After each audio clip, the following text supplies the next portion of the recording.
إلا من رحم الله إنه هو العزيز الرحيم. So primarily it was all my mum. So we're talking about parents there. It wasn't just the motivation. Everything was, I think, from the parents. Every day at school now is just constantly we're speaking about sheikhs, we're speaking about this, we're speaking about Islamic studies, we're speaking about Qur'an. How was your tarawih last night? What did you recite? How did you recite? What was it? Everything. Just generally, it's just the best influence you can have as a friend in terms of advising people how to memorize the Qur'an. It depends. I've always said it always depends on the person. Yeah. Apparently I recite like him. I think you sound like him. Oh my god.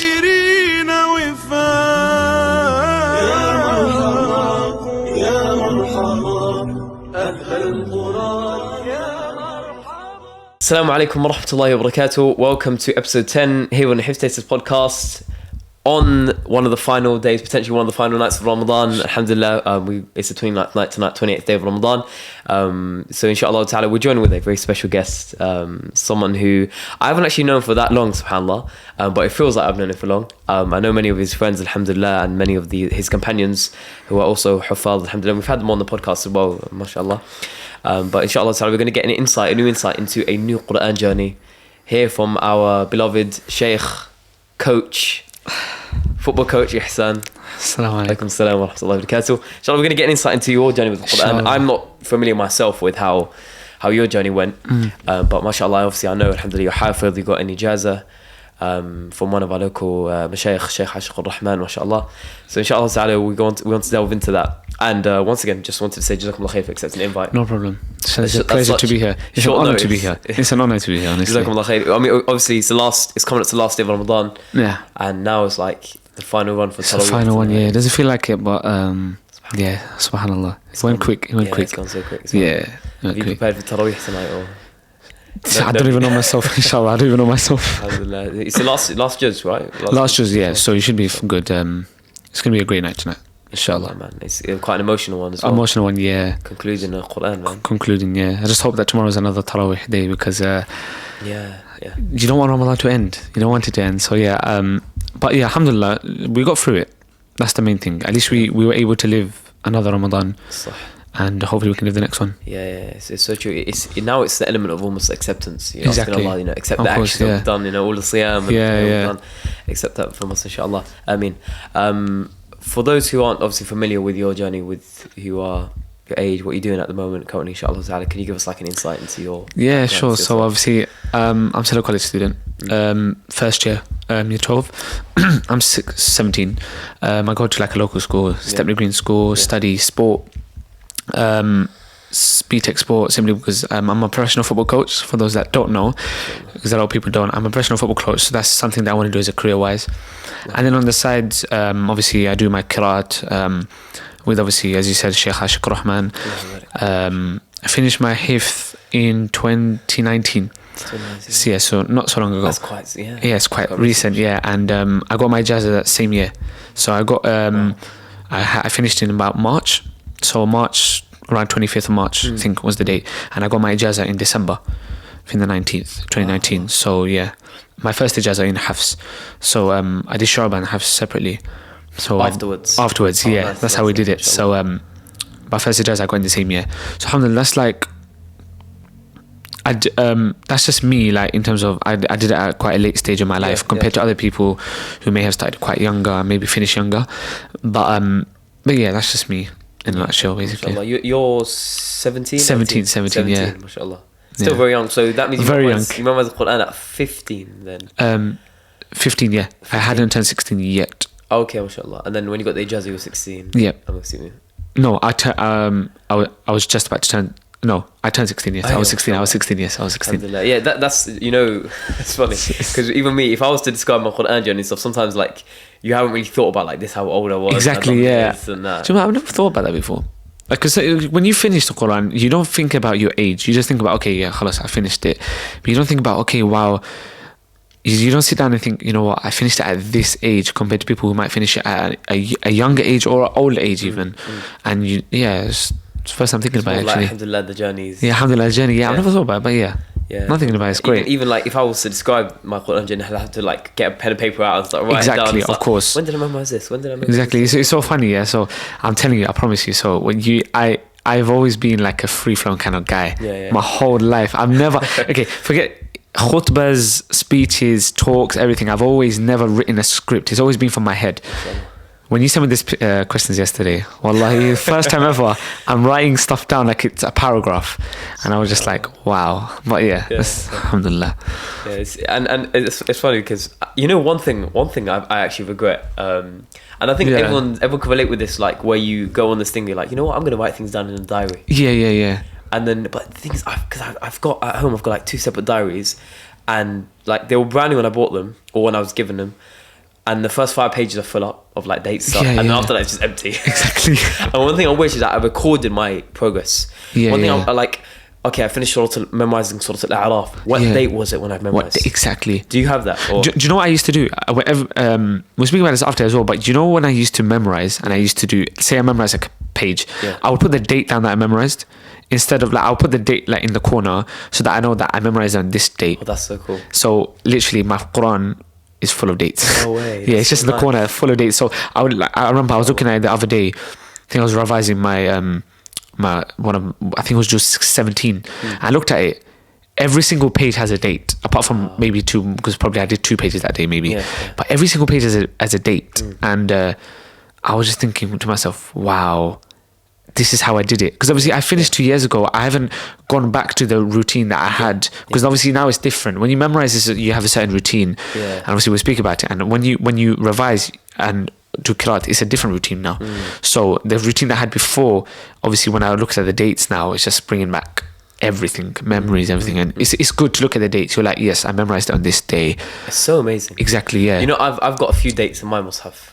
Like, for example, like some pages from Surah Al-Ma'idah, they're 2013, 2014. Yeah. But it's not on most of the pages. The majority of pages don't have dates. Yeah. And obviously now I remember roughly, like I finished Surah Al-Baqarah when I was this age, Surah Al-Imran when I was this age. Yeah. But it'd be nice to have a concrete day. Nice, a concrete day, yeah. That's why I used to tell my ustad, if I used to forget, I used to, ustad, because obviously he's holding my Qur'an, so I was like, if I forget, can you just write down the actual date? So for example, 28th of the 5th, 20, whatever. So yeah, that's how it was. That's so cool, mashallah. And also like when you look back at the page itself and you're like, you remember the struggles you see, because I've got the underlying, you see the underlying where you make the mistakes. Yeah. SubhanAllah, there's a beauty in that, man. Exactly. There's days where you were like there, 100%. It brings you back to the memories as well. Yeah, of course, 100%. Memorizing that sort of. What was like some of the, obviously you memorizing now at the moment, you're at college. Yeah, I'm at college, at the moment, deleting Tarawih as well. Yeah. Balancing that's amazing, mashallah. Did you finish your hifdh before your GCSEs or? Yeah, so so obviously my plan was always to finish before GCSEs. I managed to. It was in COVID year, so when COVID just about came, that's when I finished. So I think when it was at its, obviously when we first went to first lockdown, when it was at its peak, so I was probably I was just in the transition of year 10 and 11, so I was just before GCSEs. And I was really happy with that, because obviously once you get into the GCSE period, you can't, obviously as much as you want to prioritize Qur'an, you just can't physically. Sometimes it's hard to, for example, like now Tarawih, for example, I hardly get sleep anymore, and it's hard to balance school now. Obviously I try to balance it the best way possible, but sometimes it's hard to obviously like revise constantly for school and at the same time revise constantly for Qur'an. Just you've got to have a balance there. So so that's just how it was for me. And when that thing like happened and everything, obviously exams went online, right? No, so they were like back-to-back exams, like on paper. But the thing is, like, it was different for us, because a lot of people said, because we were the second year to have our exams cancelled, like GCSE cancelled.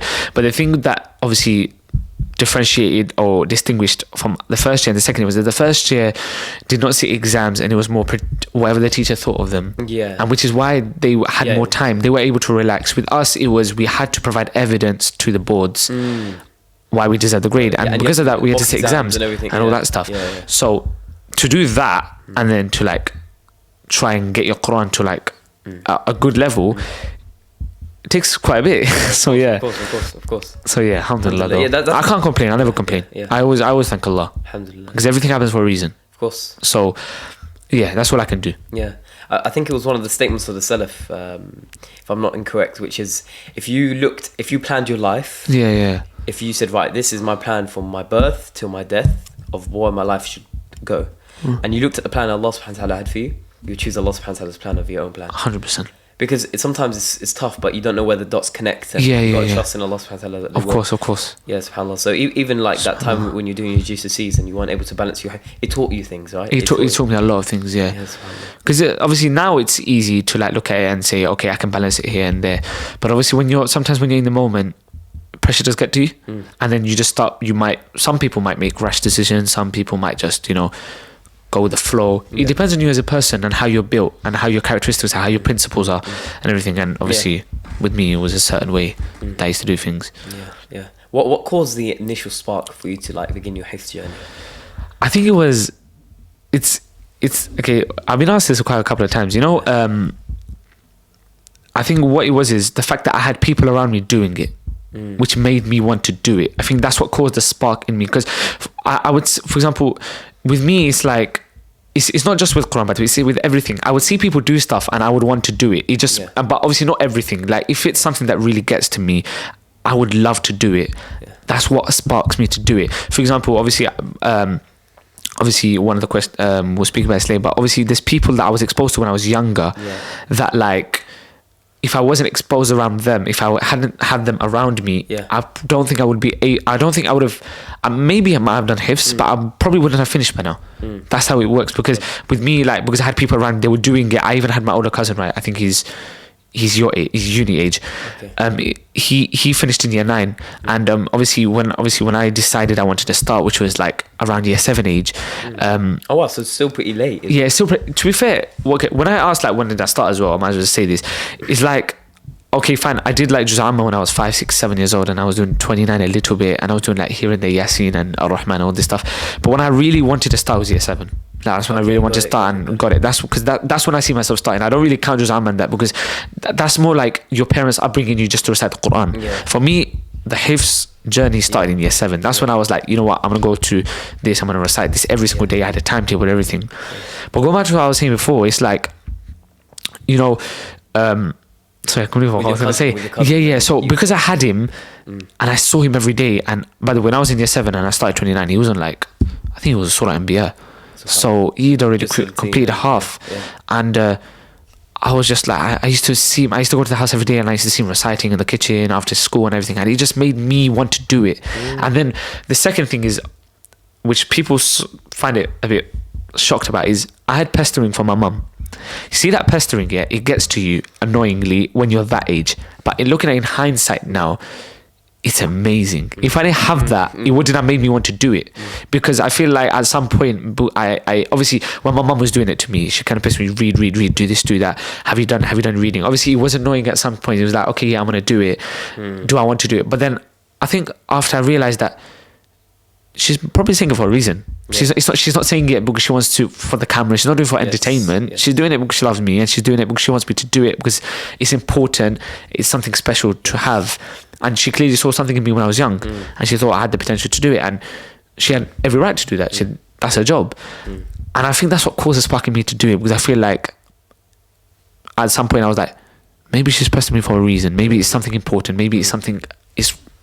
I used to think, it was so funny, I used to think when I was like 6 years old that it was something chosen for me. You know them things that you think that, it's chosen for you, destiny, yeah. I used to think that.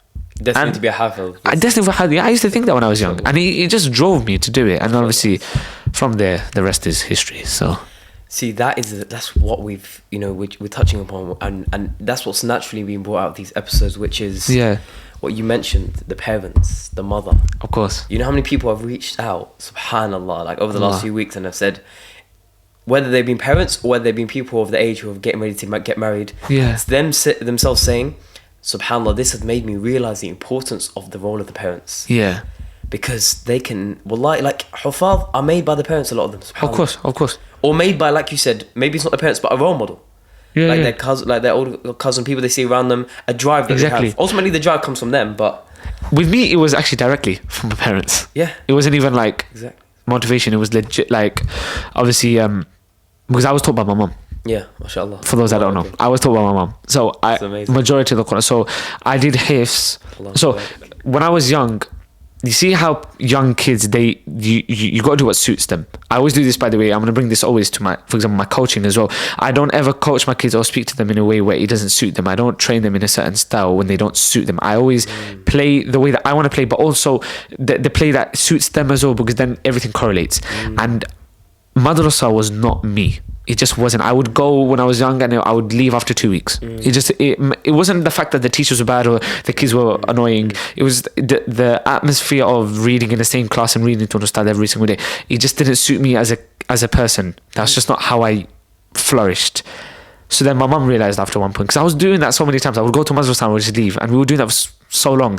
And then my mum was at one point, because she used to go to, she was taught in Beacon.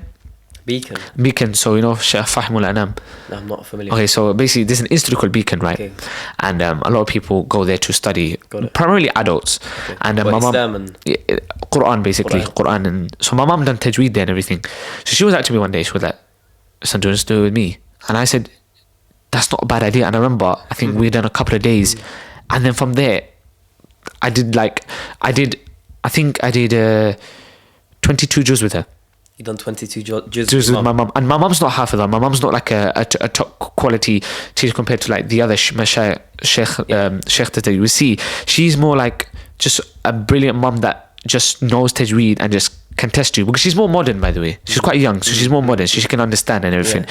So I did 22 juz with her, and then I think because I wanted to speed up a little bit more, I had the last 8 with a sheikh that I used to recite to. So an ustad, his name is Ustad Awlad, and I used to recite to him the last 8 juz. And then after that I finished. So primarily it was all my mum. So we're talking about parents there. It wasn't just the motivation. Everything was, I think, from the parents, from me, from my journey personally. I can only speak on behalf of myself. Everything was from there, directly from their family. Like my mum would always remind me. My mum used to make sacrifices for me. She would like take me here, take me places. She would, when I'm sleeping, obviously, I would fall asleep and then she would play the radio.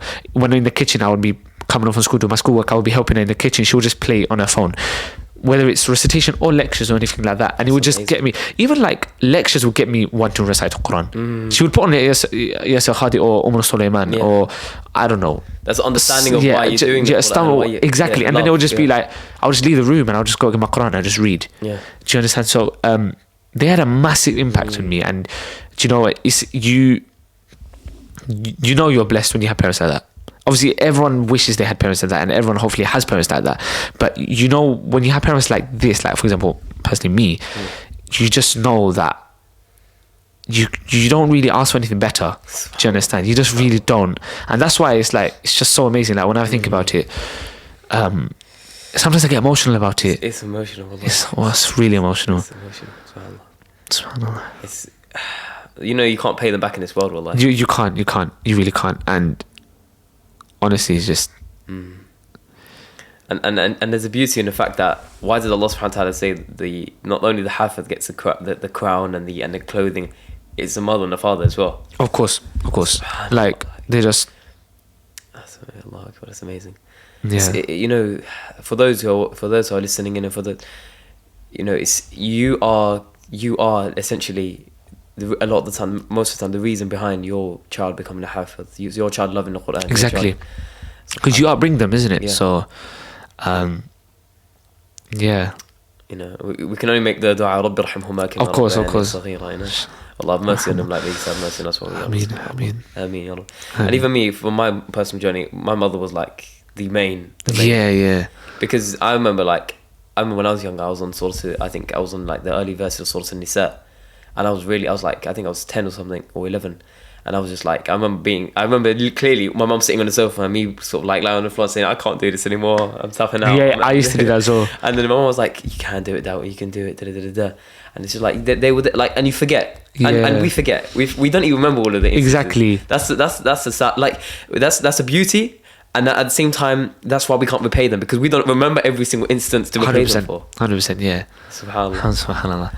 And to hear that's amazing, subhanAllah. What allowed you to maintain that, subhanAllah, that motivation, discipline, in allowing you to balance your, and become a hafidh whilst being in academic education up until GCSEs?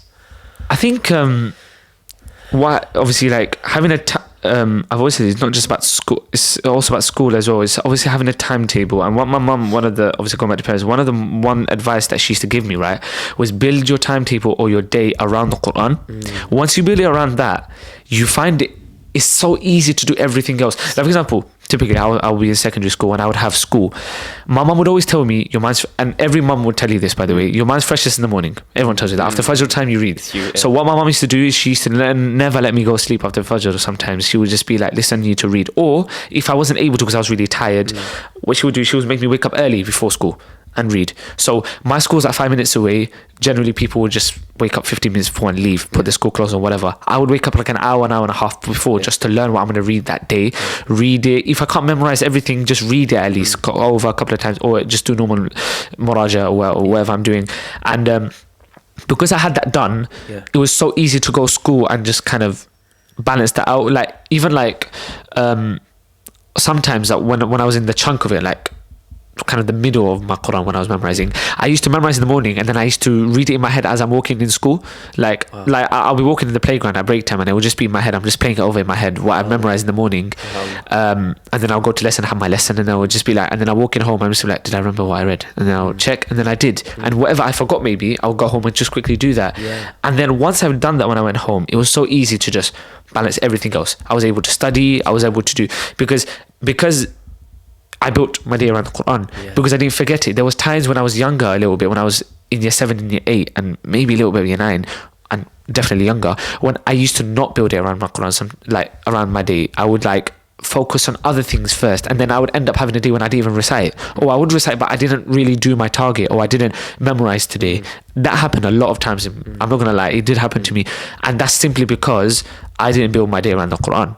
I built my day around everything else, and the Qur'an was part of that. And that shouldn't be the case. Once you find it so easy, once you put the Qur'an in the center of your day, the center of your life, the center of your heart, you see that everything else just comes naturally to you. So, and not just that, when you do everything else, by the way, it becomes easier for you. Do you know what? Even studying was easier for me when I did the Qur'an first. It was just something about the Qur'an that just made me, obviously I've always said it, like the Qur'an is the biggest nur for me, the biggest light for anyone, in fact. And it's like, it's just, I've always seen it as something that can never be taken away. Obviously, the only person that can take the Qur'an away from me is Allah. It's just something that is preserved and something that you just can't move away from. There's a lot of things in Islam, for example, that is, you wouldn't think of it as the first thing that comes to your mind, or it would be like you have to be reminded about it. Stuff. The Qur'an is something that everyone knows about. It's the holy book. It's Allah's words. And when you read, and when I read it, when I listen to it, I just feel a different person. I would read. I'm telling you, wallahi, I would read Isha Salah. I would read Tarawih Salah, and every single time I say Assalamu alaikum wa rahmatullahi Salah, I would just smile at myself. I would just start smiling, like everyone's behind me, everyone's getting their water bottles, whatever. I was start smiling because I feel good. It's just that feeling inside it, warm glow, yeah, like you couldn't do any wrong. And then so obviously balancing both, because obviously my schedule since I was 15 has been very busy. Like I'm a professional football coach, as I've said. So obviously I've been volunteering when I was 15, and then I started properly getting paid when I was 16 and everything. And obviously I'm building up my experience, portfolio, everything, so that I can have it as a career. Having that when you're working a couple of times a week, and then having obviously your primary GCSE studies, now A levels, and then having the Qur'an, you got to do quite a bit. As I said before, you got to do quite a bit. But the only thing is, the one thing that made it easier for me that people don't really necessarily know, you have to, and this is what Qur'an is all about, memorizing, you have to have motivation. You have to want to do it. If you don't want to do it, I'm sorry, but you're not going to find it easy. If you don't want to so I'll tell you for both. In terms of balancing, if you don't want to put the effort into balance, then there's no point for you. I'm sorry, but that's just the blunt and the brutal honest truth. If you don't want to put the effort to actually try and read the Qur'an as much as you can, as well as studying really hard, as well as working, if you don't have that 100% maximum effort, then you will find it so hard. You can start getting stressed, it would be just unnecessary on you, and in the long run it will be hard for you. And when you memorize on Qur'an, I say the same thing as well. That's the second advice my mom gave me, which is, in terms of people that upcoming hafal, by the way, that want to memorize the Quran, you got to want to do it. Like there's some kids that, for example, their parents, they would advise them to do it and they would keep pestering them, but the kid doesn't want to do it. This is what I say in terms of parenting, that the parent should want to get the child first to do it before telling them to go here and do it there. Do you understand? Some people just force their kids to go madrasa. Yeah. Sometimes it's hard for that kid.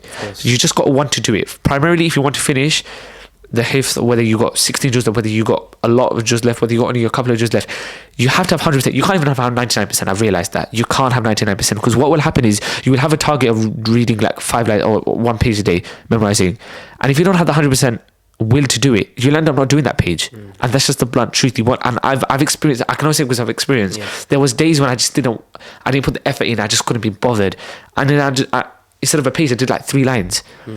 That's really, obviously, to my standards, is poor. But what I'm saying is, I can understand now in hindsight that, do you know what? I didn't want to do it. Yeah. Or I didn't want to do it, but I just didn't put the extra effort in. And again, I relate this back to my other things like coaching. I always tell to my players as well, if they don't want to play, or they don't want to put the maximum effort on the pitch or in training sessions, then by all means you won't develop as a player and you won't become the academic product. Do you understand? And it's the same principle, and I use that principle everywhere. So Qur'an, secular studies, everything. So that's just that's what it is. You gotta put the blood, sweat and tears in. Of course. You gotta put the without that you can't do anything in life. Sometimes everyone knows the saying, you know, the hardest way is the only way that's gonna get you to learn properly. You know, not everything is easy in life. Not everything comes easy. Sometimes you just got to put the effort in. Sometimes you got to put the blood. You got to put the sweat. You got to put the tears in there. And just, but obviously having the intention that, you know what, I'm gonna do it, and at the end, good is gonna come out of it.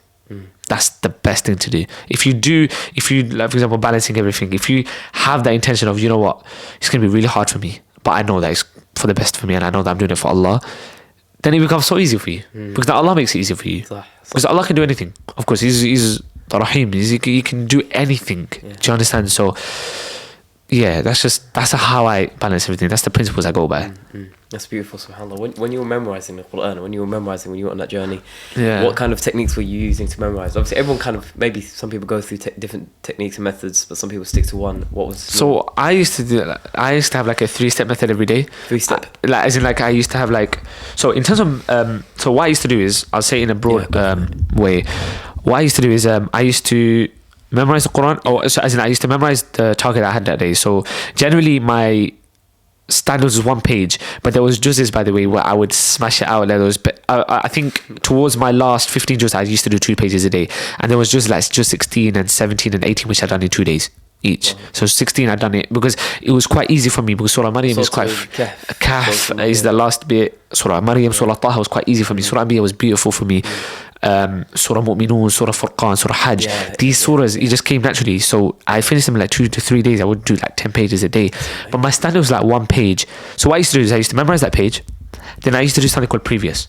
That previous was the previous 2 days. I used to read what that was with the new lesson that I read, and then I used to have muraja, normal revision, and I used to do a quarter a day. Until obviously now I'm doing like a juzz a day, but now it was a quarter a day, with it obviously going in order from however much I've memorized.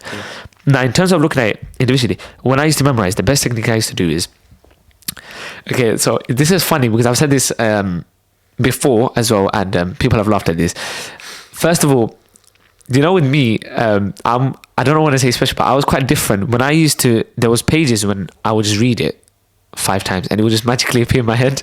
Now that sounds a bit crazy. That would sound like, what's this guy talking about? But the fact of the matter is, I think with me is, I would just something about me where I would just read something a couple of times and all of a sudden half of it or most of it would be here and there, and from there it used to be quite easy for me to memorize.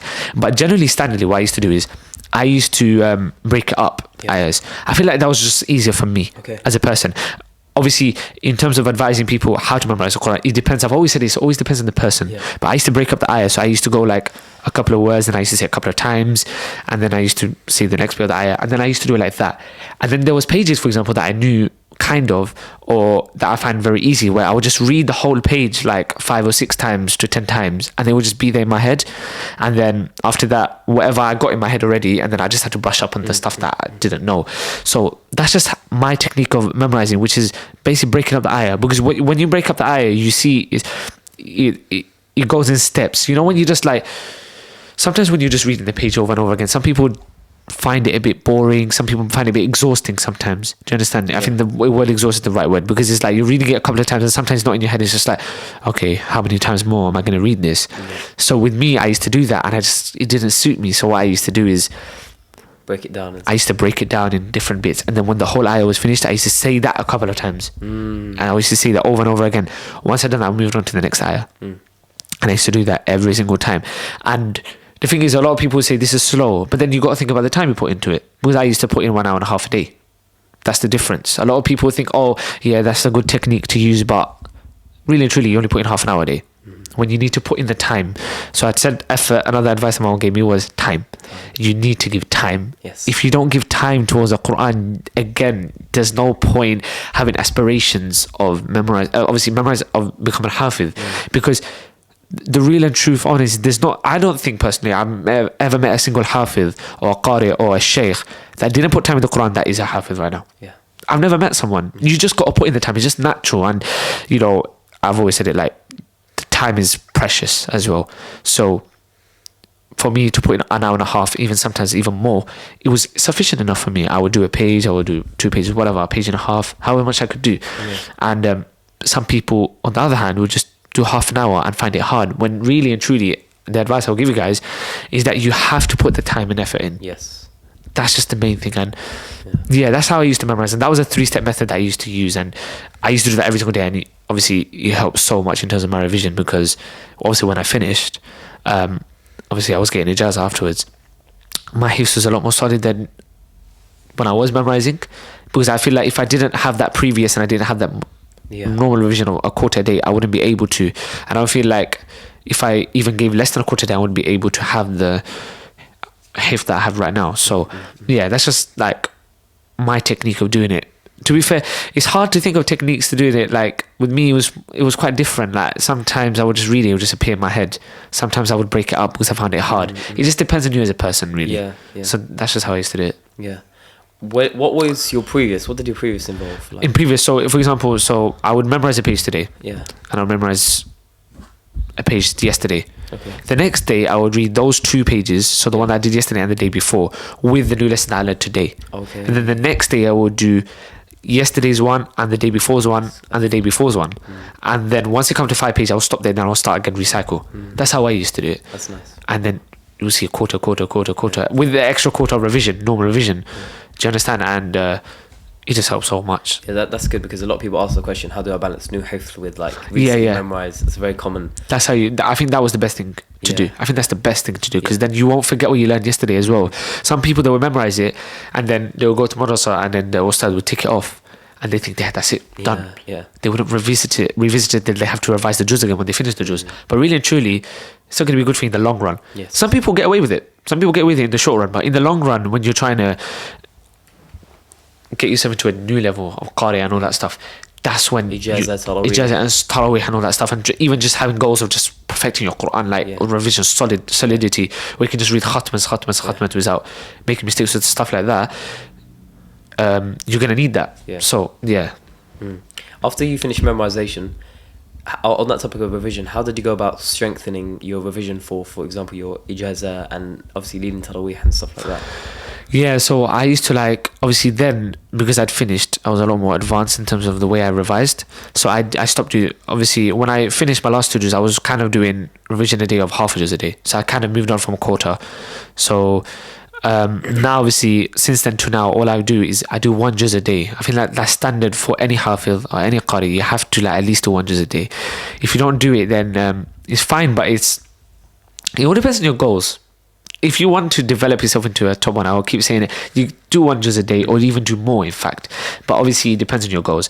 But what I used to do is I used to split it during the day. So obviously I said mine's fresh in the morning, so I used to do 2-3 sides a day in the morning, go to school, come home from school, do another couple of sides, do what I need to do, for example, whether it's working, schoolwork or whatever, help my mum out, whatever, and then after that do another couple of sides, and then before bed do a couple of sides, and then before bed, before I go to sleep, I'll just do the whole thing together.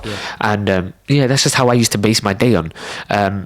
One of the things that people have realized about me, a lot of people, family and generally just people in school and walking, I recite a lot when I'm walking, as in like I just my mouth's always moving. And I remember my uncle, he was like, "Yes, why is his mouth moving all the time?" And then my mom was like, he's reciting, leave him. And the thing is, I feel like people have realized that now. Do you know what? Even on the way here, I was walking, I came from Darul Ummah, and I'm walking past all the way to Truxis. I walked here, I didn't want to bus it. I'm just reciting, and people look at me, whether it's old people, and they wouldn't say anything, but they would smile. And the thing about me, that helped my revision, because it was like, if I didn't, like, because I read every single minute, like I'm being honest with you, I would literally read on the train, I would read on the bus, not even looking, just read. It just helped my revision so much, because it's like, you're just reading, you're constantly revisiting these places. I wouldn't read the same thing every day, but at the same time, I'm reading from what's in my head, and I'm trying to just so I can keep up with it, just so I can keep in the flow of Qur'an. You know, because keep your tongue moist with that's it. Because once you do it, like, there's even times when I'm relaxed and I need my mouth to move, and I'll just like sometimes, like even in the car, right, after Tarawih once, I was my dad was taking me home. I'm not reciting in the car because obviously it's quite late at night and I think my brother's sleeping and everything, but I needed my mouth to move, I needed to recite, but I couldn't. Do you understand? So even that's what it's come to now. So I think that's definitely helped my revision, because I just read every single minute, moment. Just now. What you just said reminds me of the one of the lines of poetry in Imam Shatibi rahimahullah. He said, وَخَيْرُ جَلِيسٍ لَا يُمَلُّ حَدِيثُهُ.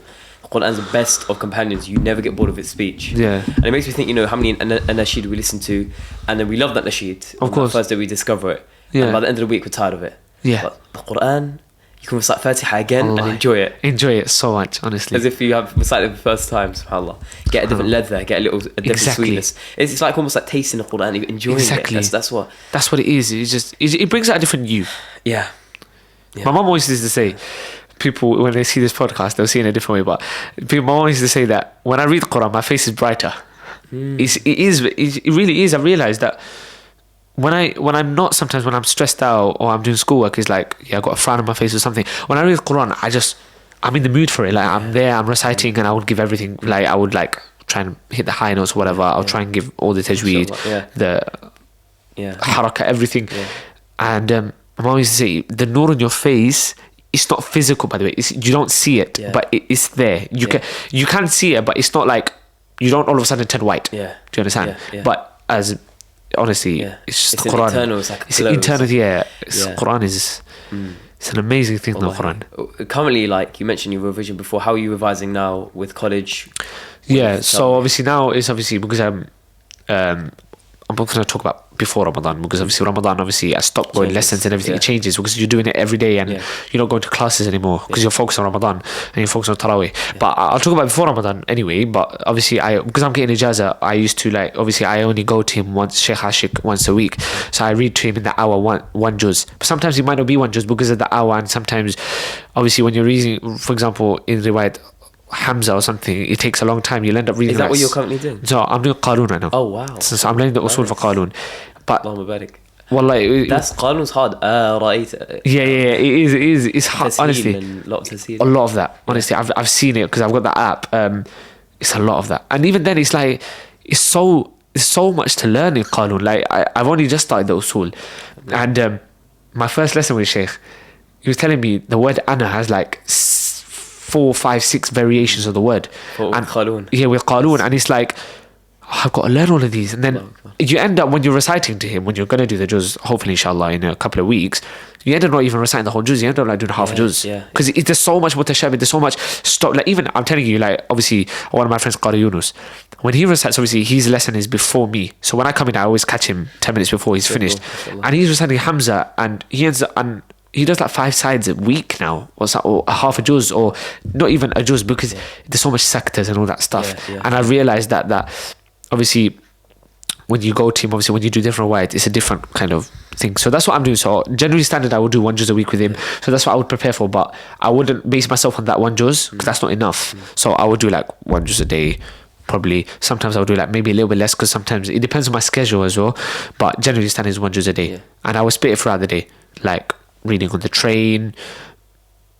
I would even walk it from the train station. Like the train station to my house is like, so obviously I live quite far. I live it's an hour's journey. The train journey is about 45 minutes, half an hour, and then it's a bus to 5 minutes. But I walk it because it's quite nice for me, therapeutic. I walk past the park, and it's a 25-minute walk, but I don't mind. I've been doing that for the past couple of weeks now. It's so nice, and I would just recite. When I get home, I can just do whatever I need to do, and then I'll go again. And it's just, honestly, it's just an amazing habit to have, and that's just how I base my revision on. That's amazing. When you do an ijazah, you have to really strengthen your head. You really have to, yeah. That's the one thing that I think, I don't want to say lacking, but in terms of, if I was to look at everything else, my tajweed, my clarity letter, my hifdh, everything, I think the lowest one is my hifdh, and that's just something that I need to always look at myself and as trying to perfect. Do you understand? Like Sheikh Ashik has always told me, there's one thing about you, Ihsan, is getting your revision solid. Do you understand? Because my revision is good, but obviously you want to have it at a level where it's like, for example, I'm always going to say Qari Yunus, like you will give him like a surah or something, and he will just say it. You give him an ayah, you say what surah it's from, he will know it. He will say what juz is from, you will say what, do you understand what page is even on? So he's an amazing best friend. So wallahi, just such a humble young amazing man. You know, yeah, and obviously like I've known him, I grew up with him, so alhamdulillah. But this stuff, like I need to, obviously it's something that I look at myself on, I reflect on myself on. I obviously, everyone has their own goals, and this is one of my targets that I need to achieve, which is strengthening, solidifying my hifdh. So I love that, mashallah, how this is showing the beauty of having good companions. Subhanallah, how you can look at one of your, like even me, I've got friends and I look at them like, subhanallah, man, it really because sometimes if you don't have any friends around you, and you're just on the Qur'an journey yourself, then sometimes you can fall into the thing of saying, I'm a bit of a proficient reciter, but then you see this, subhanallah, this friend of yours who can recite from anywhere. He can bring the different riwayat, he can recite with beauty.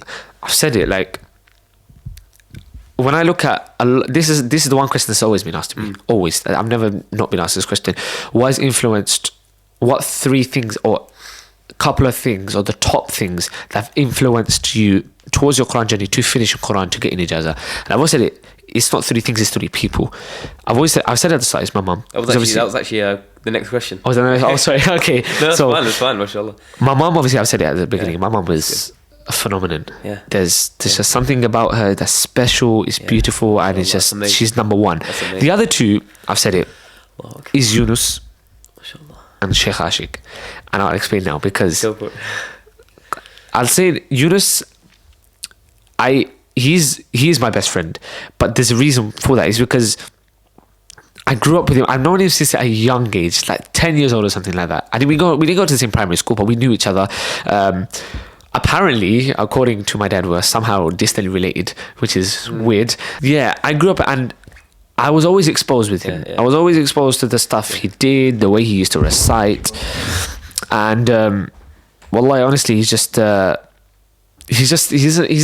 absolute phenomenon with me. When I'm with him, I feel so happy. He motivates me to do different things. It's now come to a point where we'll come to school, we'll say salam to each other, كيف حالك يا شيخ, and he just starts reciting, and he would start reciting an ayah, and I would carry on, and we'd just do that. And then people come around us that would watch, and they would see, and then they would come and go. Sometimes me and him, like, I remember just when we came back to school, so the first 2 weeks of Ramadan was holiday, and we came back to school, and then we had a free lessons. We were just in an independent study. We just read Juzz 1 together. We just on 1 page each, with like in Shu'bah, and it was just so nice. Like, he pushes me to do a lot of things, and he pushed me to finish the Quran like no one knows. It's just, I don't know how to explain it, but with Yunus it's obviously I've never said this to him, obviously, because whether I have the courage to tell him or just generally I just never told him this. But obviously Yunus is a massive part of my life. Him and even his whole family, his younger brother as well, mashallah. He's amazing. I heard Surah Ad-Dukhan the other day. Wallah. Oh, wow. Allahu Akbar. The verse. Yeah, إن هذا yeah. القرآن يهدي للتي هي أقوم ويبشر And المؤمنين. and Allahu I'm Akbar, thinking about it because he's still year 7. He's 10, right? He's 10 years old. Just imagine when his voice matures. That's exactly what I said to someone the other day. Imagine when his voice matures, because now it's soothing, now it's Allah. nice, now it's a baby voice. Allah. When he, like, I feel like he's going to become, It's going to marinate over the years. yes, seasoning. But yeah, Yunus has been honestly, he's just been amazing. He's not even just like Qur'an. He's just the best friend to ever have. You know, he just pushes you through a lot of things. It's just so much fun when you're around him. We make a lot of jokes with each other. We motivate each other. We look after each other a lot. Like, I'm telling you, I look after him a lot. Like, he's my brother. He's basically my brother. Like, I look after him. He looks after me. We see each other nearly every day because we are at school to each other, and then we see each other on a Saturdays when we go to lessons. And the odd day we don't see each other on a Sunday, but even then we see each other mostly every day. And he pushed me to really memorize Quran at a point where, like, he used to pester me even, and he's the one that told me to go to Sheikh Ashik as well. Obviously I wanted to, I had a plan to, but he was like, yeah, come, because he was Sheikh Ashik's first student, I think, and I think his second or third or fourth, I think. And yeah, so Yunus is definitely my top 3. Like, I have never had a friend like Yunus before, but I've never told him that. But I've never really had a friend like this Yunus before. Yunus pushes you to a level where it's like he gets you. I don't know how to explain, but he gets you to do things that you wouldn't think about until you're with him.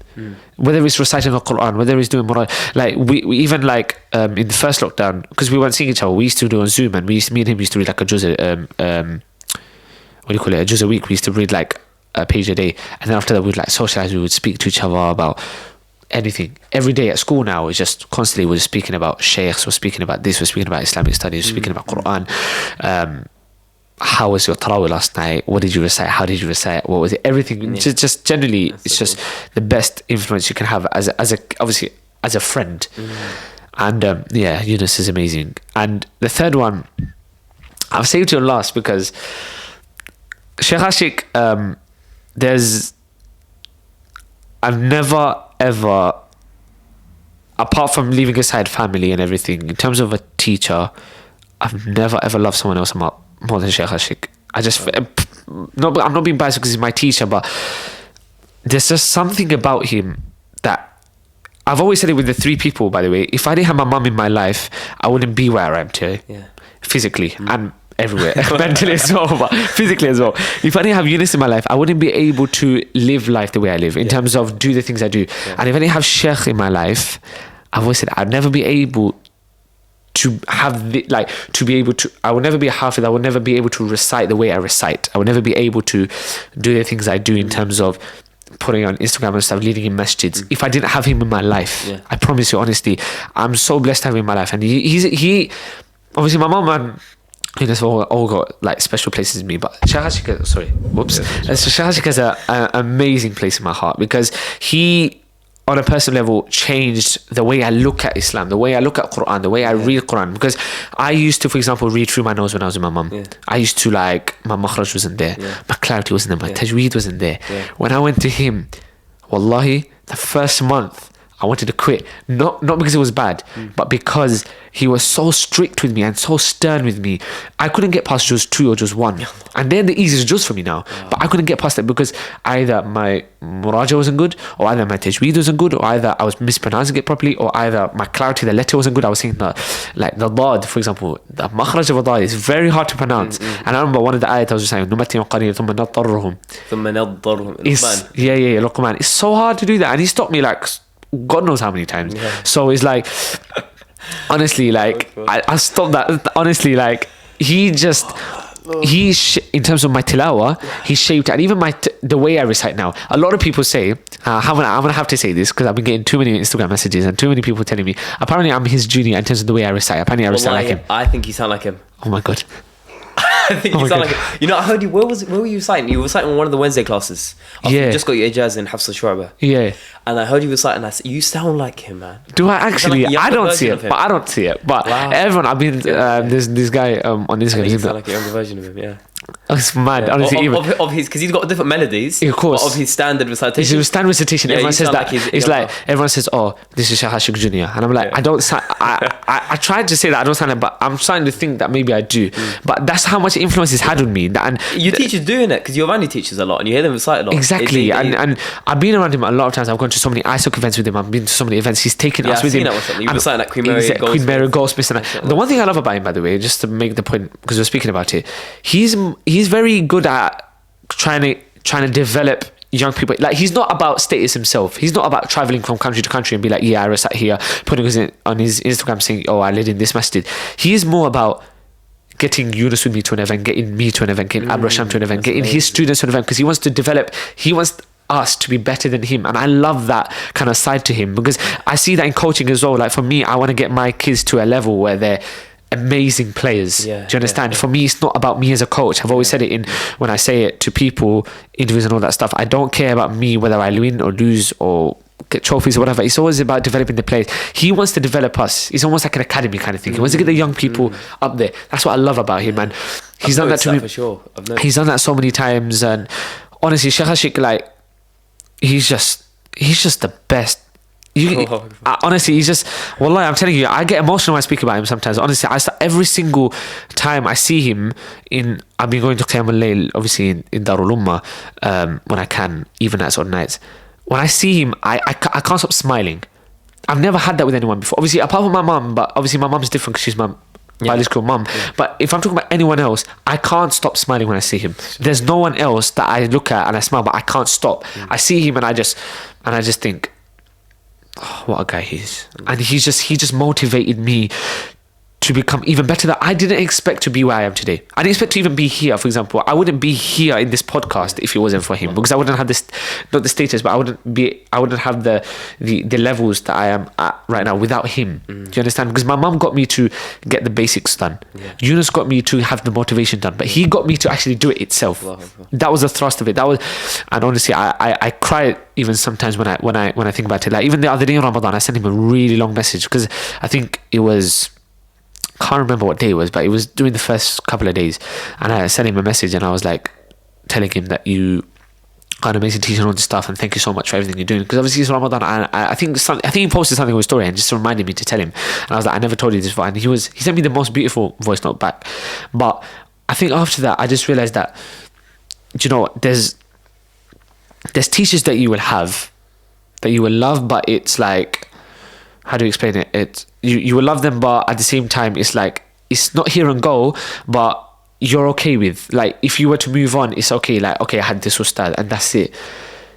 If I was to move on from Sheikh Ashik, it would be hard for me. Not because, obviously, if I say I was to move on to like a bigger sheikh, say I was gonna say him, but hypothetically, inshallah I do, but I was to read to him, it would be hard to move on from that to that, simply because he's just shaped the way I am right now. Like, the way I recite, even people say the way I talk is like him. The way I announce, like, there's this guy on Instagram, I don't know if his name is Abdul Rahim Yaqub. So he's one of my so he's one of my he's messaging me every day. I sent a voice note to him, he messaged me back saying, Ihsan, even your intonations, the way you speak is like him. And I was like, come on. But honestly, he's so amazing. Like, I've never met, and he's so funny. He's just such banter. He's not a strict guy like everyone thinks. He's not He's one very of relatable. He's very relatable. Modern, like you said, like, and he's very young. He's He's early 30s. He's very young, and you know, got a beautiful family as well. Mashallah, honestly. So yeah, in terms of influences, yeah, Sheikh Ashik's probably one of the most special people I've ever met, and I always make dua for him. I always make dua, even in the Witr Salah. I always make dua. I always make dua for him, and even in Qiyam al-Layl when I go to the room and I stand next to him. Yunus is on one, and he's so amazing because he's so beautiful. I'm there, Yunus is next to me, and Sheikh is next to me, and I couldn't hope for anything better. And honestly, I remember once it was with the Salah, and I was just crying so much because they said about the Ustad, and obviously Sheikh was next to me, and I just couldn't hold it in because. What did he mention? I can't remember what the dua was. About the dua, to do with the ustads and sheikhs and all that stuff, and preserve them, and you know, and I couldn't hold it in. It was just so emotional for me. Wallah. So yeah, them three are definitely out there. But Sheikh Ashik, I have to say, a special place in my heart. And may Allah preserve him, may Allah reward him, and may Allah forgive him for everything. Honestly, he's just an amazing Sheikh. Allah, it sounds amazing. You know, how do you go about meeting amazing people like this? How do you get in contact with this? Because some people are on the journey alone. They want to meet people. How did you do it? It's all about. How did it work out? I know it's a similar word, connecting, but it's actually a big word, connecting. Like you just gotta, for example, like with me, because I went. I think my dad, for example, does at the cafe every year in Darul Ummah. So he knew Sheikh Ashik, and because I think they were good friends, I think he was able to take me on as a student. And because I had Yunus, and obviously I've always said that Yunus is for me the best young reciter in the UK. That's just my opinion. The young reciter, in terms of his age, our age, in fact, what am I saying, his age? He's my age. His age. He's the best in the UK, and if you have someone like him, and I even checked his contact list, the guys there, Ustad Jamal in there, Ustad Hifdh Rahman in there, Sheikh Ashik in there, Omar Hajjaj in there, and when you have people like him, you get contacts. But it's also about, if you don't have someone like him, for example, and you have someone, not mediocre, but someone who's a normal friend with you, how to get in touch, you gotta go to the masjid always. You gotta always speak to the sheikhs, get a good relationship with them. They might have contacts. It's not necessarily the fact that you have to go to the contact itself. Some people might have contacts. That's what people don't understand. People think, oh my God, I'm never going to be able to recite to Shaykh Hifdh Rahman or see him or pray behind him because I don't know him. But people might know him, but you might know that person that knows him. That's the thing. So it's all about change. So yeah, I think just reconnecting with everyone in the Muslim community, masjids, halaqah, going to different talks, different nasiha, exposing to those backgrounds, and then you would meet people there. Even like in Darus, for example, Fajr Darus. I used to go there a long time ago, but I know that there's a lot of brothers that go there that know each other simply because they've been going there on a consistent basis. The Wednesday Tati class, I know a lot of you guys. Why? Because I see you guys every week. So that's the thing, when you build that brotherhood, and then from there, that's when it builds up. So, yeah, alhamdulillah. 100%. You got to go to those gatherings of Qur'an. You got to go out there, basically. You got to seek the permission of Allah. Of course. Like the birds, they leave their nest and they come back with. Exactly. Full, you got to go out there to the masajid. Yeah. If you're in a masajid, I believe you'll find people on that journey, innit? If you're praying in a masajid, which everyone should be, you find those people on that journey. Honestly. Just before we delve into the quick fire, inshallah, which has been an amazing podcast so far. May Allah bless you. And very insightful, very inspirational for myself, wallahi. But I'm sure very, very insightful for people who are on that journey. Yeah. And if you have found it insightful so far, do inshallah leave a comment about what you found the most insightful, what you found the most beneficial, inshallah, with a timestamp maybe for those who are coming and watching the video. And a dua, inshallah, for our beloved guests, inshallah, for the amazing information and knowledge that he shared with us so far. But just before we go into the quick fire round, which is famously known as the long fire rounds, because the answers end up getting long as well, subhanAllah. But can we hear a short recitation from yourself, inshallah, of your favourite verses? Inshallah. That'd be amazing. أعوذ بالله من الشيطان الرجيم بسم الله الرحمن الرحيم إن يوم الفصل ميقاتهم أجمعين يوم لا يغني مولى عن مولى شيئا ولا هم ينصرون إلا من رحم الله إلا من رحم الله إلا من رحم الله إنه هو العزيز الرحيم إن شجرة الزقوم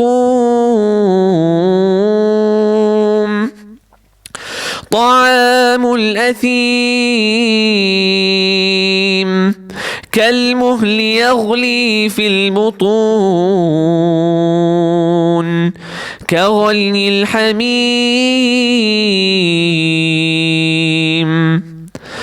خذوه فاعتلوه إلى سواء الجحيم ثم صبوا فوق فوق رأسه من عذاب الحميم ذق إنك أنت العزيز الكريم إن هذا ما كنتم به تمترون إن المتقين في مقام أمين في جنات وعيون في جنات وعيون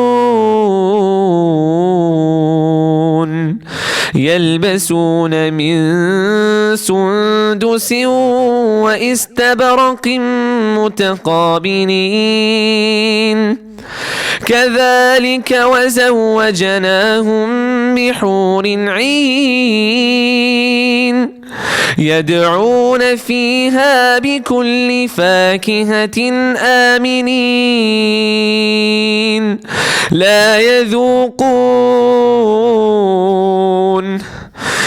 يذوقون فيها الموت إلا الموتة الأولى ووقاهم عذاب الجحيم فضلا من ربك ذلك هو الفوز العظيم فإنما يسرناه بلسانك لعلهم يتذكرون فارتقب إنهم مرتقبون صدق الله العظيم.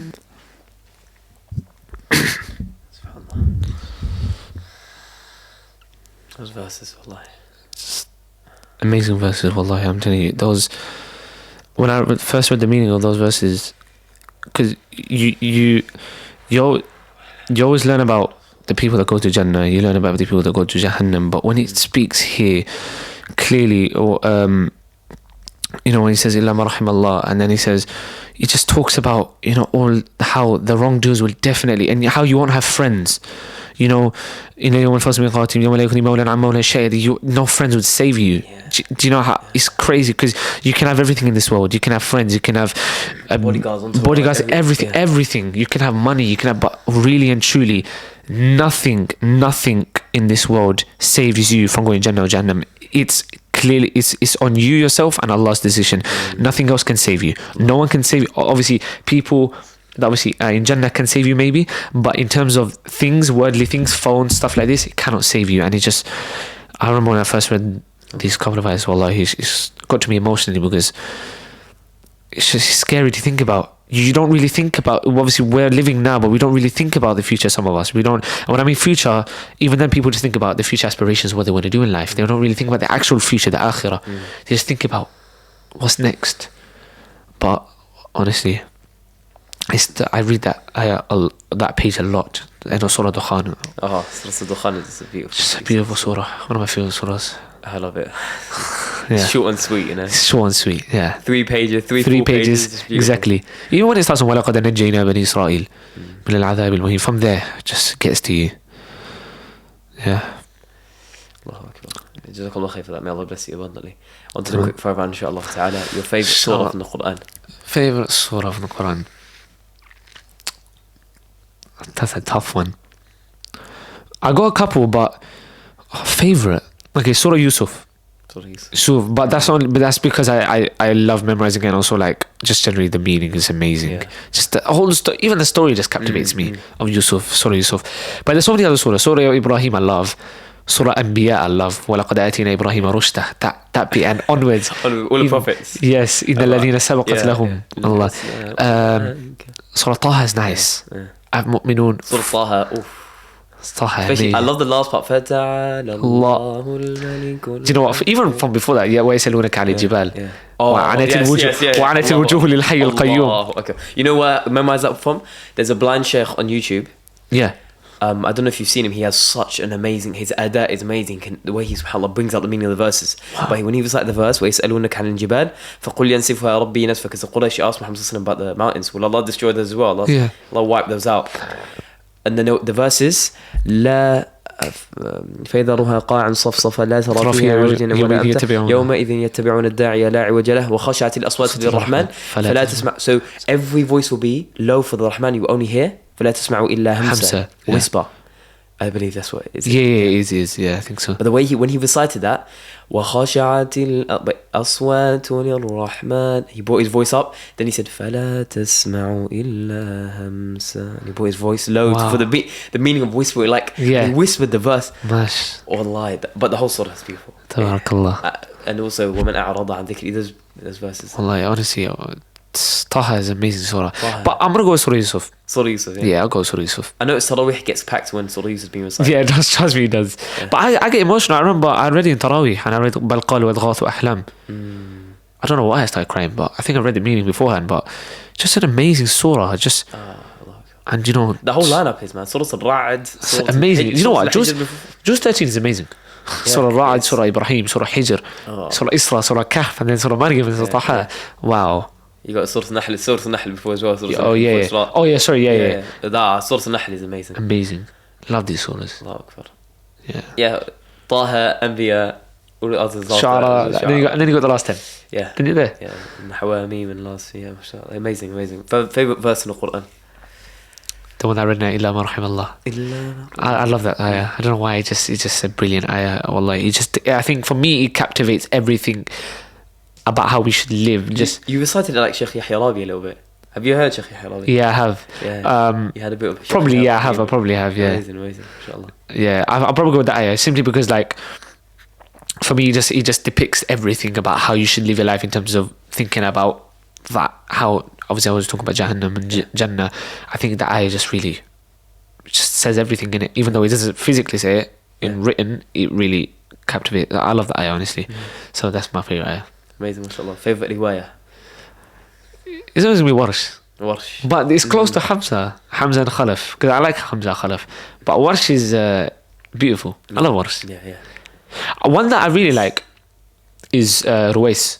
Ruwais is quite nice. And Yaqub. Ruwais and Yaqub, yeah. Ruwais and Susi are like right underneath. I love Susi. And I remember when Ustad Jamal reads it, or even when he reads Ibn Kathir as well. It's amazing. But I think Susi and Ruwais are just there. But I think Warsh is probably my favourite riwayat. Just because, again, Yunus knows Warsh, and I hear him reciting all the time, and I've heard it myself from even Sham Asrawi, and he reads it. He's been reading it on his YouTube channel, Jazariya. Most of his videos are in Warsh, in Tarawih. So I just love Warsh. So Favourite reciter? Okay, you know this question. I'm prepared for this question. I'll tell you why. I saw that light up. I'll tell you why. Because I had... This is what you got the paragraph about. Yes, I thought I had a favourite reciter, or I thought I had a couple until it changed a couple of days ago. Okay. And the reason why is because I've only known this guy. I only known this guy since the start of Ramadan. This Ramadan. Because he led in E11. This is Sheikh Ben Sidira. Muhammad Ben Sidira. Is he the Algerian or Moroccan one? Algerian one. Oh. I'm telling you right now, he came to Daruma for Qiyam. Yeah. Wow, he's my favorite. Do you know what? There's just obviously there's the way he recites. Wallahi, I'm telling you, it's so beautiful the way it's not a soothing recitation. It's not like a soft. like a soft recitation. It's not like a normal Meccan recitation where they recite like Sudais. It's like a proper. It's like a Sika. It's like a Rust. It's like it's not bouncing. I don't know how to explain it actually, but it's proper Algerian, proper Egyptian. Yeah, you can tell. Got the classic tone to it. Classic tone. Wow, he came to that room and I was shaking when I saw him. Literally, I said, it was so funny, right? He said Allahu Akbar. My hand shook like this. Sheikh Hashim was next to me. He's like, "You okay?" I was like, "Yeah, I'm okay." And then after the salah, Sheikh Hashim went up to him. He's like, "This is your biggest fan." I'm not gonna lie. He's one of my favorite reciters now. I never used. First time you met him. First time I met him, yeah, I spoke to him as well. He's very good at English. His English is amazing. I didn't know he doesn't live here, does he? No. They flew him in just from Ramadan. Yeah, flew him from Ramadan. But I straight away I went home. I went on YouTube. He has nothing on YouTube, so I was a bit like, oh. So what I do now is I go on the ELM live stream and I just listen to him. And obviously there's other imams that I love. Ahmad Rajab, by the way, I know he comes here and does the thing. But Ahmad Rajab, Yeah, so he recited it. There's other shaykhs. By the way, he's up there. I love his recitation sometimes. Who else? But I'm gonna have to say Shaban Sidra. The one person that I love and probably go on. Actually, you can say the next question because it will build on to that. Is it? Yeah. Well, you know what the next question is? What mushaf? This was actually this one. It's a new addition to the quick fire. Someone sent in on Instagram. Yeah. Which is what mushaf? The Uthmani script or the Indapak script? 15-line verse. 14. So Uthmani is the 15-liner. Yeah, that's me. That's you. Yeah. Yeah. Cool. That's me as well. Hey. But I've always said it though. 13-liner. Who uses that? I know. I once made a joke. I know that people do use it. But Yeah. I once made a joke. I was like to my mum. You know that causes marriage breakdowns. What's that about? I don't know. Because it's that 15-liner, 13-liner. I mean, A lot of stress in life. Yeah, honestly, like okay, the verse continues and it breaks it halfway through and continues into the top of the next. that's what page. I use a 15-liner. Yeah. Always a 15-liner. Always Verse use ends it. perfectly at the end. Yes. Begins- Plus the print on a 15-liner, I don't know why, but I feel like on a 13-liner it's more bold, if that makes sense. And it's so round. It's different. It's a different velocity. It's a different Are velocity. you doing a 15-liner Uthmani script? Yes. The proper Arabic. The proper Arabic. Yeah, Yeah, okay, yeah. that's my script. Yeah. Yeah, because when I'm testing some of the children that read to me, they read it with the Interpack. Some of them read Yeah, with yeah. Interpack. Some with the South African. Different. It throws me off. Right. If I was trying to read from that, because I know in my head, like in your head, I'm sure you can picture like where the beginning of the surah is. Surah Al-Ra'd begins at the top. Surah Al-Kahf begins towards the end of the Yeah, page. yeah, Things like that. If you open one of those mushafs, it's completely different. Like one of them, Surah Al-Kahf began at the top of the page. That's the thing. That's how I know when I'm reciting or how many pages I'm doing. Oh, okay, I know when this page is and stuff like that. Yeah. So yeah, I'll probably say 15-liner. 15-liner. That's what it is. Yeah, Yes, always been that. alhamdulillah. Lovely, inshallah. Favourite, the next question, favourite hadith of yours? Hadith. I was gonna say the first ever hadith I learned, which is Hadith Jibreel. Okay. Simply because it was When he came onto the gathering, yeah when Umar Khattab and then his hair was really black. yeah, his then gums. Jibreel came and then he asked questions about Prophet Muhammad. He asked Prophet Muhammad Yeah, fair enough, Sallallahu Alaihi swole, Wasallam. right? And yeah, stuff like that. Like, obviously first about Islam, Yes, then he yeah, started yeah, about yeah, Iman, then Ihsan, then the hour and all that stuff. And let us, I remember I had a class with Sheikh and he made me memorize the Arabic and the English, and then I memorized it, and it was just obviously he went over the context of the hadith. It's amazing hadith. There's so many hadiths I've learned, like obviously like halal and haram, wholesome food. Even the first one, the easiest one in Imam Nawawi's 40 hadith was إنما الأعمال. إنما الأعمال بالنيات. But I feel like بينما نحن الجلوس, which is Hadith Jibreel, is just so captivating, and yeah, that's probably my favorite one. That's amazing. Favourite dua of yours? Okay, I'm gonna base it on the one that I get most emotional about. There's two. There's ربي رحمهما كما ربياني صغيرا, and there's اللهم أعتق رقابنا من النار. And obviously that one, and then they added اللهم أعتق رقابنا ورقاب آبائنا وأمهاتنا وأزواجنا وذرياتنا وأمهاتنا من النار. So you combine the first one to the second one. Yeah, Just giving it اللهم أعتق رقابنا من النار. That dua is translate for those who are Well, it means- next. From the- yeah, from the like obviously it's similar to Allahumma ajidna min an-nar, Yeah. but I feel like when I hear that dua, it's so powerful, and it depends on the person that's saying it as well, obviously. But like when I recite it, definitely like this is the first Ramadan where every year to Salah I've cried. I've never done that before, and when I lead with the Salah and I see that dua, I just break down. Wallah, it's one of my favorite duas. Like it means so much to me. Like, do you understand? There's those type of duas that you just have that is you attach upon. hits the heart. It hits the heart, yeah. So probably that dua. And Rabbi Harhuma, because it's the parents, and yeah. obviously I said at the start I wouldn't be here without them. Yeah. Salah. Favourite story from the stories of the Anbiya?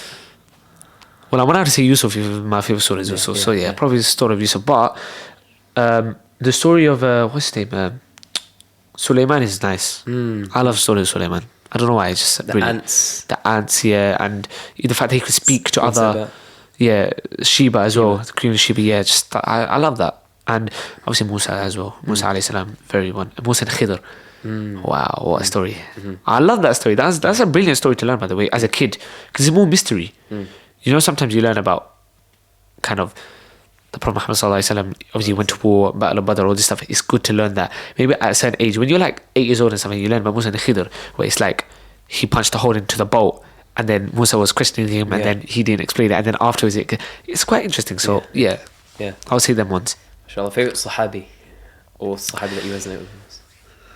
Yeesh, that's a good question. Umar ibn al-Khattab. Because of his character. He was very not strong, muscle strong, as in he was very big. His presence was there. You know, he had like Abu Bakr Siddiq, he had like Ali, who was very quiet, very shy sometimes, and he had Umar, who was like not the one to mess with, but as in like his religion was so intact, and when he wanted something done, it would get done. When he did something, it was done to the best of abilities, and his presence was there. Amazing khulafa as well. So yeah, probably Umar. What's the best live recitation? That's what I was going to speak about before.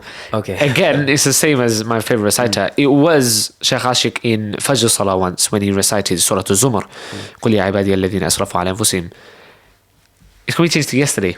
Because yesterday in Qiyam, Shaykh Hifdh Rahman came to Darul Ummah. And he led the Hajj Salah, the last two. So Qari Yunus read the first two. He did the last two and Witr Salat, Hifdh Rahman. Wow, I haven't.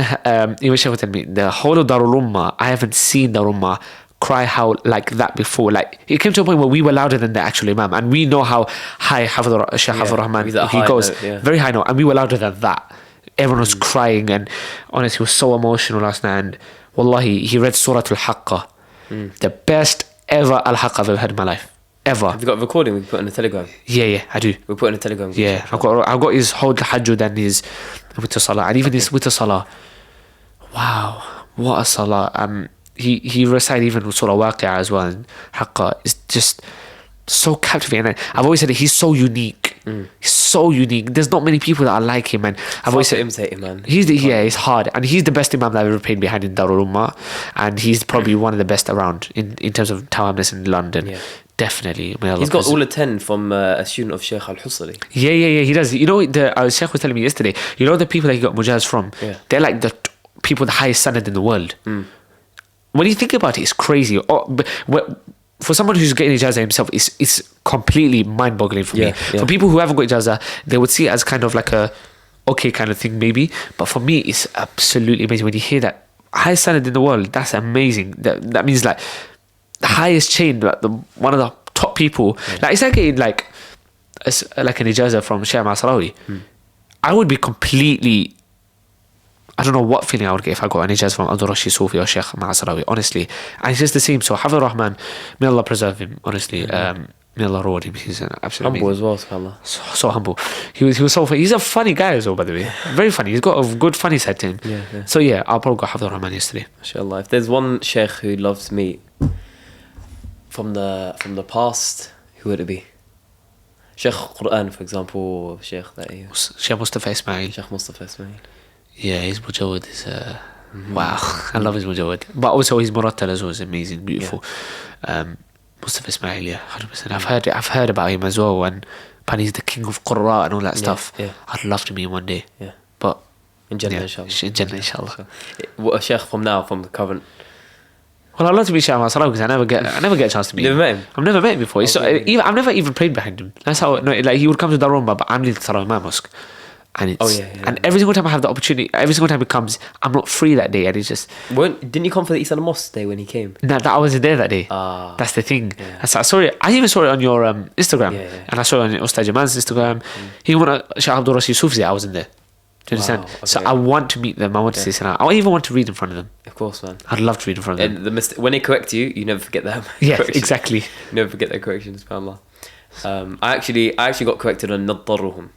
Oh, I got stopped on. Okay, wow. Why I got corrected was so obviously the word is Noon, Dad, Ta, Ra, Ha, Mim. Naddaruhum. So I went onto the Dad and came out with the Ta. I said Thumma Naddaruhum. It's a little istitala, so you got exactly. That's what a sheikh told me. He said bring the istitala. Dad has istitala, so you say Naddaruhum. Naddaru, exactly. Otherwise, it sounds like you're just landing on a Ta, or you're just landing on a heavy Ta. Exactly, yeah.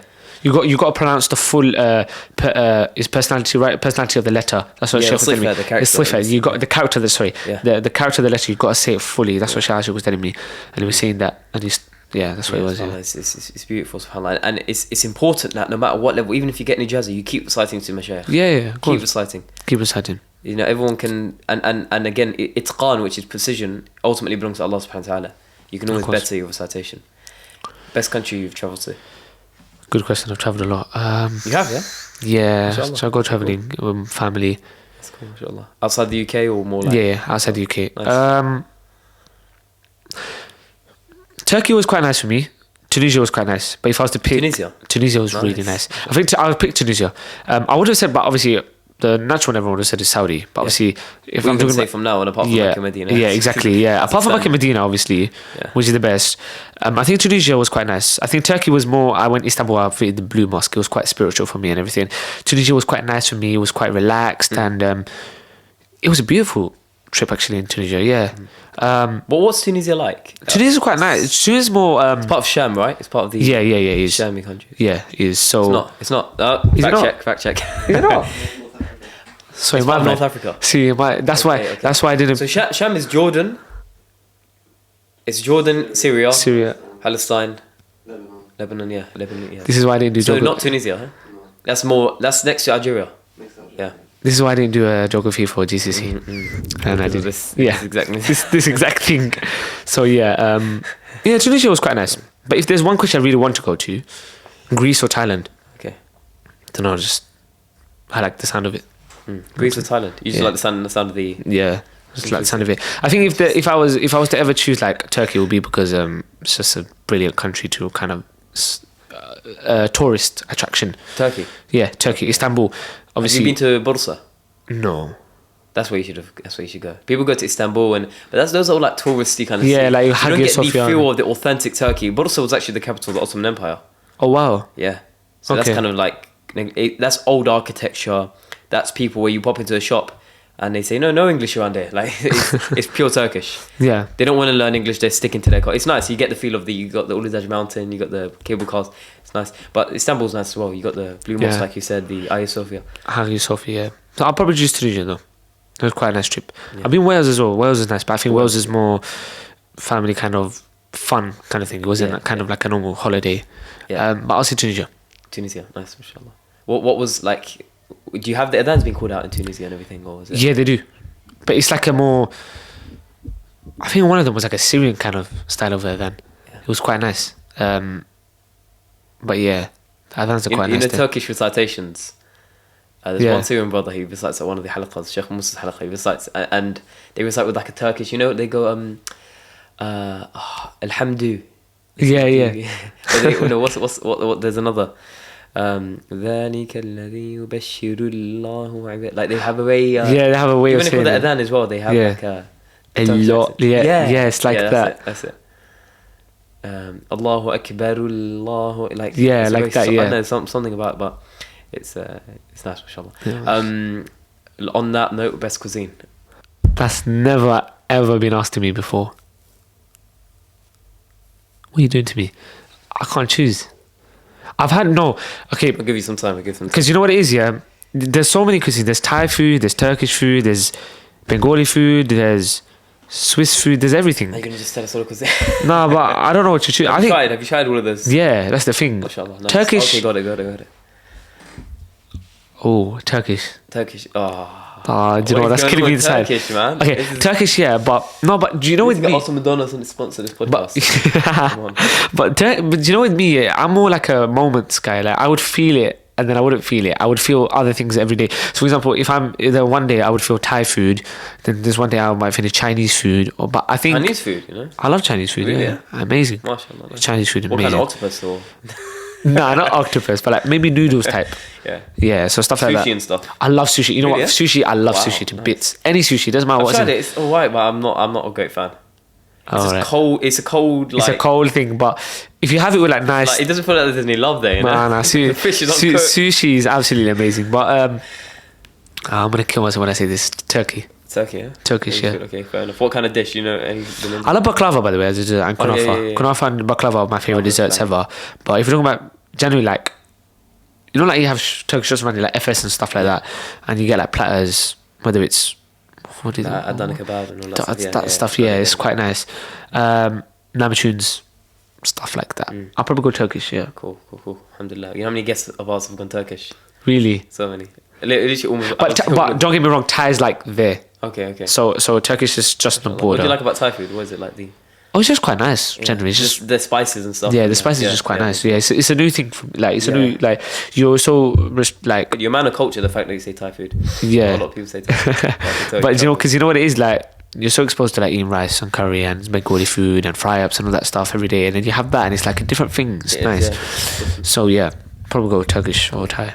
That's cool, alhamdulillah. Right, that's the end of the quick fire round, alhamdulillah. We've had a really amazing conversation. Wallahi. I've enjoyed this so much, Allah. And just you taking us through your journey with the Qur'an, and just some of the funny moments you've spoken about and the memories, and it's good, mashallah. Yeah. Bless you, accept it from you, and make this heavy on your scale of good deeds, and make this a means of sadaqah jariyah for yourself. And also, jazakallah khair for coming down, because obviously you live far. Thank you so much, honestly. It's fine. It's alright. Alhamdulillah, you live far. You got an hour journey. Yeah. Mashallah. Inshallah. May Allah accept it from you. And also, this is I want to end on like some like final sort of piece of advice for people that are coming out of Ramadan, how to continue with their good deeds, because we are on like one of the last 28th day of Ramadan today, 29th last odd night, so potentially one of the last odd night, potentially one of the last nights for the whole of Ramadan. And my plan, inshallah, I don't know if I'm too ambitious, but we've recorded it today here on Friday. I want to try and edit this and upload it tomorrow on Saturday, inshallah, because I'm trying to get out before Eid. If people want to watch it in Ramadan, they can. If people want to watch it on Eid day, they can, day after, because people tend to go home with their families and stuff, they can watch it. So inshallah, that's the plan, inshallah. Allah gives us the ability to do that. But just like some final piece of advice for people that, you know, they've been praying Tarawih, they've done a khatam of the Qur'an. How do you continue that outside Ramadan? That's a good question. I was invited as a special guest to an event on the day. I was asked that. Was that the shard? Yeah. Oh, you saw that? Oh, you saw it, right? Yeah, the food. That tune, what was that starter? Okay. I wanted to ask you what that starter was. Yeah, well, might as well speak about it now since we're on it.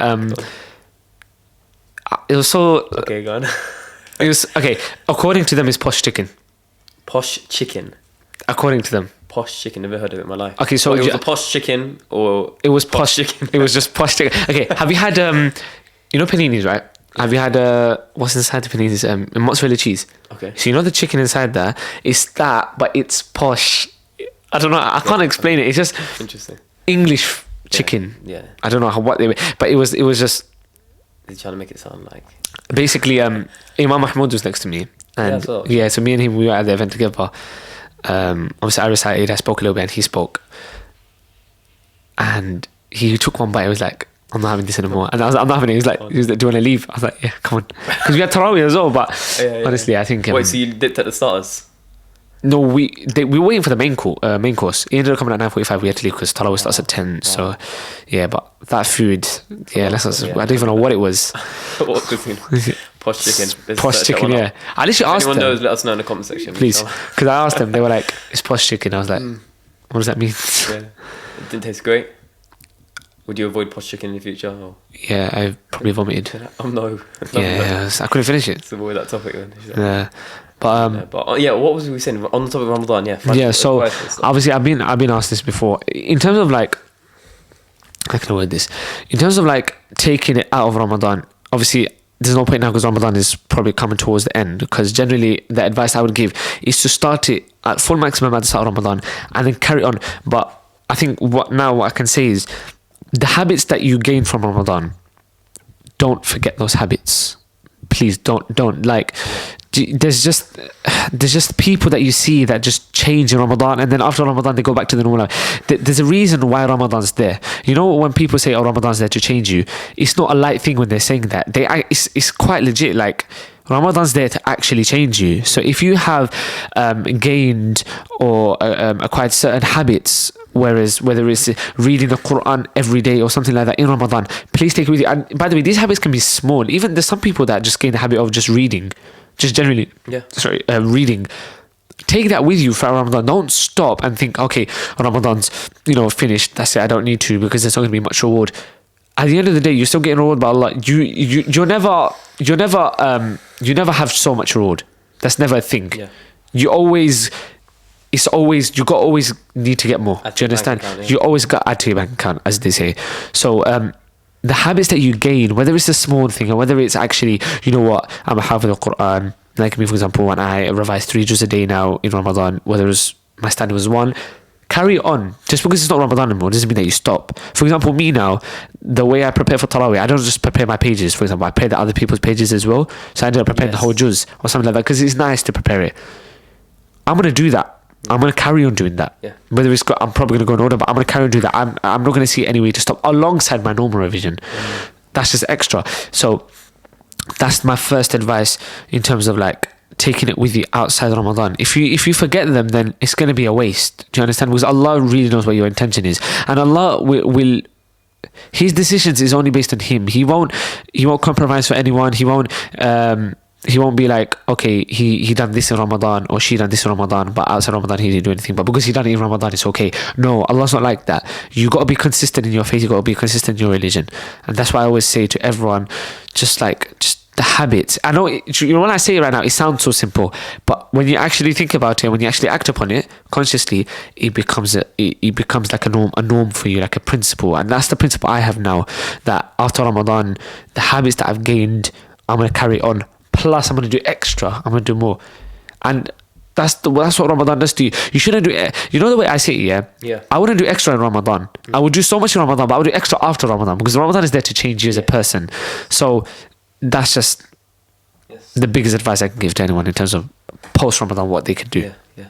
Jazakallah khair. May Allah bless you, may Allah accept it, and Inshallah, Ameen. allow this advice will be beneficial for those who have tuned in today. Alhamdulillah, with that, we will wrap up our 10th episode 10. SubhanAllah, we're in the double digits. Wow, mashallah. Next to the triple digits, episode 100, inshallah. That's later. Inshallah. God, it's a steadfastness to continue upon it. And with that, inshallah, we'll conclude today's episode, inshallah. We actually got the khatam starting like in literally 25 minutes. Oh wow, mashallah. Sheikh Ahmed Rajab came yesterday, alhamdulillah. We've got the last 2 Juzz left. Okay, 29. Okay, mash. So khair, inshallah, we'll wrap up today. Subhanakallahumma wa bihamdika, ashhadu an la ilaha illa anta, nastaghfiruka wa natubu ilayk. Wa jazakumullahu khair. Assalamu alaikum wa rahmatullahi wa barakatuh. Wa alaikum assalam wa rahmatullah. بكتابنا إن اجتماع الخيرين وفاء. يا مرحبا أهل القرآن